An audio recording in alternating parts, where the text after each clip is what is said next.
Olá, aqui quem fala é o Henrique e eu, junto com a Rebeca, fazemos parte do programa de residência pedagógica.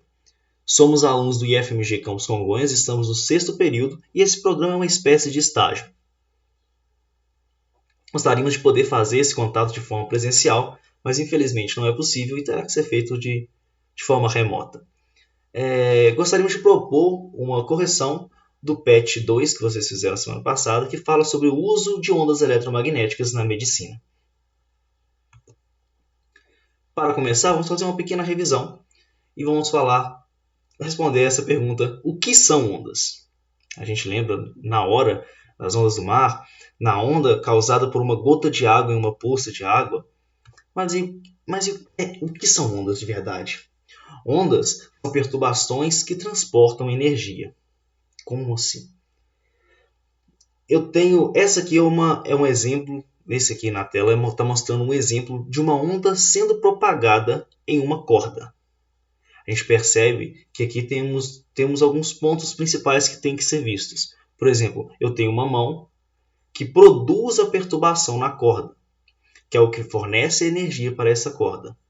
Aí você percebe que a mão numa ponta da corda, aqui nessa ponta esquerda da corda, ela faz o movimento, ela fornece energia para a corda e essa energia é propagada por toda a corda.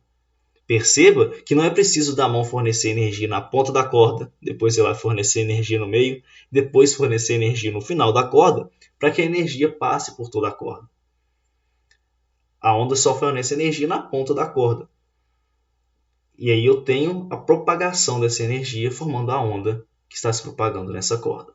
Aqui vemos algumas características de uma onda que vocês com certeza já viram. Mas vamos lá. A gente tem a crista, que é o ponto mais alto da onda. A gente tem o vale, que é o ponto mais baixo. Nós temos o lambda, que quer dizer o comprimento de onda, que é a distância entre dois vales ou duas cristas. E nós temos a frequência. Frequência quer dizer o número de vezes que essa perturbação acontece. Então, quanto mais rápido eu balanço essa corda para produzir essa onda, maior é a frequência. A frequência é dada em Hz. Então, se eu balanço essa corda uma vez por segundo, é 1 Hz. Se eu balanço essa corda 1000 vezes por segundo, eu tenho 1000 Hz. Nós temos duas naturezas de onda. Nós temos as ondas mecânicas, que são ondas que precisam de um meio material para se propagar. Como, por exemplo, a onda de uma corda. Eu acabei de falar que a onda estava se propagando na corda.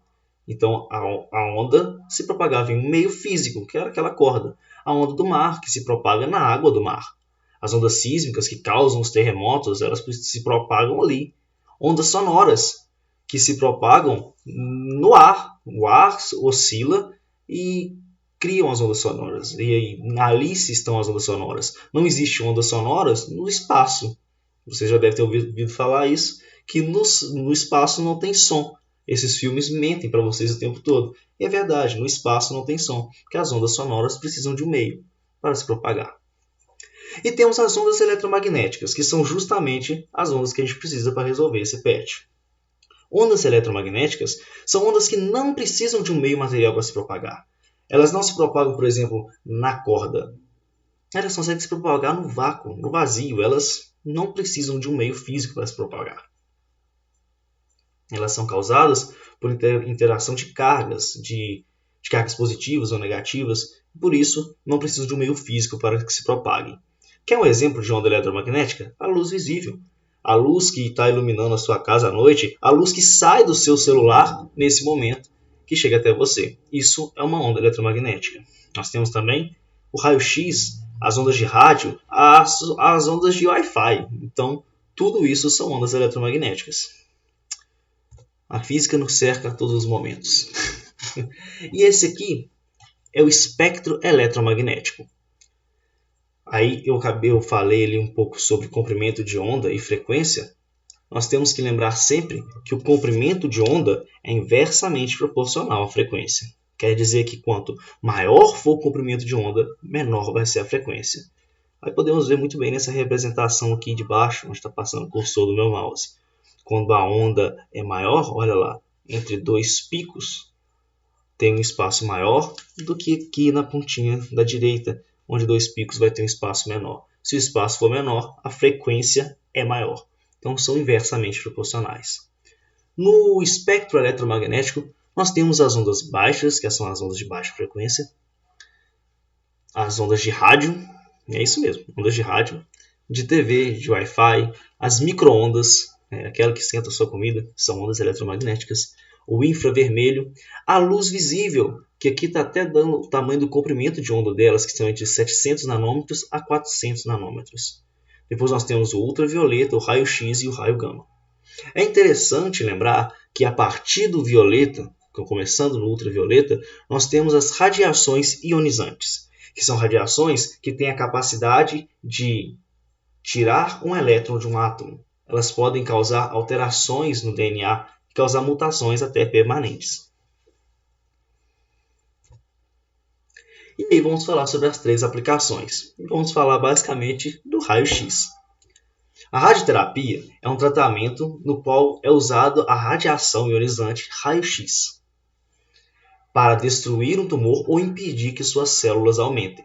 Então, é usado o raio-x sobre um tumor para destruir ele, para combater esse tumor, concentrado o raio-x sobre ele. É um dos tratamentos que a gente tem para um câncer, para um tumor. Essas radiações não são vistas, então vou até voltar aqui para falar sobre isso. A gente tem o espectro eletromagnético, tudo isso é onda eletromagnética. Rádio, micro-ondas, tudo isso é onda eletromagnética. Mas a gente só consegue ver as que estão nesse pequeno espaçozinho aqui da luz visível. As de raio-x tem várias aplicações médicas, mas uma pessoa que faz radioterapia, ela não vai sentir, ela não vai ver a onda de raio-x chegar até ela, por exemplo. Nem sentir ela chegando. A tomografia computadorizada, que também é de uma forma bem simplista, uma espécie de raio-x. É uma espécie de raio-x que enxerga em 360 graus. É um exame que gera diversas imagens para poder observar órgãos, esse tipo de coisa. É um exame de resultado rápido e está disponível na maioria dos hospitais para emergência e até para diagnóstico de lesões ortopédicas, investigações de doença como câncer, AVC, tem uma série de aplicações e também é utilizando o raio-x. E nós temos o próprio raio-x, que é o exame que leva o nome da onda eletromagnética que ele usa. Como eu disse, uma onda eletromagnética ionizante, então a gente não pode ter uma exposição excessiva a esse tipo de onda eletromagnética, a gente não pode fazer raio-x à torta e direita, mas é um exame que é muito utilizado, que é para poder ver as partes internas de um corpo humano, as coisas internas. O raio-x é um tipo de radiação eletromagnética com frequências superiores à radiação ultravioleta, então são superiores a 1018 Hz, que é mais de 1018 oscilações por segundo que a gente tem para gerar uma onda de raio-x. A descoberta de raio-x foi feita em 1895 por um físico alemão, que ganhou até o Nobel da Física por essa descoberta. O nome dele é esse aqui, eu não vou me atrever a falar. Por meio desses estudos, eles conseguiram verificar que o raio-x consegue atravessar matérias de baixa densidade. Eles conseguem atravessar os músculos do corpo humano, por exemplo, e são absorvidos por outras partes do corpo, como os ossos. Por isso, a gente consegue ter essa visão da parte interna do corpo humano, porque ele atravessa os músculos, atravessa a pele e os músculos, mas não atravessa os ossos. Aí você vai conseguir ver direitinho aquilo lá. Por isso eles são tão usados e são tão importantes na medicina hoje em dia. O aparelho, quando é ligado, ele gera raio-x e produz um feixe de radiação. Esses feixes irradiam até chegar no corpo da pessoa que será examinada, até a parte do corpo da pessoa que será examinada, e em seguida a radiação atravessa o corpo do paciente e é absorvido por um anteparo que fica geralmente no fundo, atrás do paciente. Os raios não absorvidos se chocam contra a chapa feita de material sensível à radiação, que pode estar sobre o paciente ou atrás do corpo do paciente. E é nesse momento que as imagens são registradas. E é assim que funciona o raio-x, e ele é super importante para a nossa medicina. Isso serve para todos verem como que a física está presente em tudo, na medicina e em tudo à sua volta. Espero ter contribuído um pouco para os estudos de vocês. Obrigado e até uma próxima.